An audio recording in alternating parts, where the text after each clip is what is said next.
Justice Show, live right now on the CW58. We'll get to that. In the meantime, little story time. Amber Smith, executive director of the Metropolitan Pima Alliance. It's got a nice little cheerleading piece. Friday, April 19th, Tucson's modern streetcar connecting two economic centers. Sunlink, Tucson's modern streetcar, represents the essence of what the Metropolitan Pima Alliance is about: finding common ground. As part of a $2.1 billion 20-year regional transportation plan approved by voters May 16th of 2006, the streetcar's inclusion came after a lengthy community conversation and negotiations in which advocates for it agreed to support roadway improvements such as the Grant Widening Project, and vice versa. Supporters of road projects agreed to support the streetcar. Let me stop here real quick.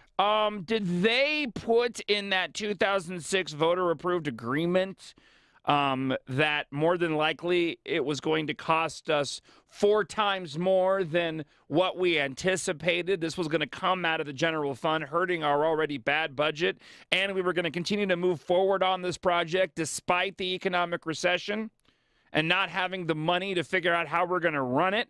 I doubt the public would support the streetcar now, is my point.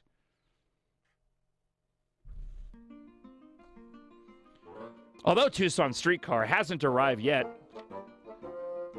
But do we know when? And we don't know when, actually. Sorry. It has been the source of chagrin among at least some. It seems our community compromises have been forgotten. There are major transportation projects occurring throughout the region as a result of the plan. While the construction time period can be a painful wait, these projects would not be possible without voter approval of the entire package that included all roadway and transportation projects, including the streetcar. Thou dost protest too much. That's the second time that Amber Smith decided she wanted to repeat this was voter approved. So apparently because voters approved it, we can't criticize it. Is this what we're saying? We can't talk about it because voters approved it. The voters approved it. I'm rethinking this whole piece. I was going more like a cheerleading piece, and this seems more like Amber's got the bat in her hand, and she keeps, voters approved it. People that don't like it need to just shut up. My words, not hers. Okay, I'm not putting the music in there because now I'm frustrated. The streetcar is not the solution to Tucson's bottleneck traffic. Man, can we go back and forth? Which is it? Is it an expensive art piece or is it a mode of transportation? Because they can't seem to decide. The streetcar, according to her, is a connector, not a commuter. But you expect 5,000 people to ride it a day. So what is it? It provides connectivity between two of our largest economic generators, the U of A and downtown Tucson. Bringing these two entities together has created an economic surge as part of transformative changes happening along its route. Again, correct me if I'm wrong, guys. You can get from the U of A to downtown now, right? We have sidewalks and roads and infrastructure for as trashed as it is right now. No thanks to the streetcar construction either. And what kind of tax breaks and incentives have we given that aren't going to yield any sort of economic tax revenue from people purchasing stuff at these stores that are opening up, which is the problem they had in Portland? In a city that's so dependent on sales tax revenue, investments into Tucson to drive retail sales are imperative and help to keep from raising taxes. Again, but what kind of tax breaks have you offered? Not her, but the city. In spite of the issues over some delays, the streetcar project is coming in under budget. What? What?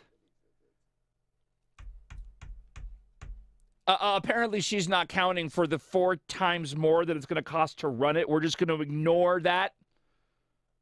Maybe the streetcar construction's coming in under budget, but that is completely ignoring the fact that we don't know how to pay for it. It's going to cost us $20 million over 5 years and 4 times more to run it than they expected. City officials, are still calculating the associated maintenance and operation costs, but are cautiously optimistic revenue directly from the streetcar will cover the costs as they try to work with the U of A in different concepts. Even though Gadsden has now pulled out and doesn't want to pay for their portion of the streetcar, and neither does the University of Arizona.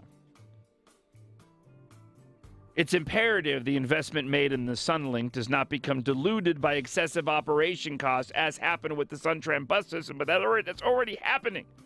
At the same time, the modern streetcar should be recognized for what it is, an economic investment producing success. It's time to get on board. Epic fail. The John Justice Show continues on 104.1 The Truth.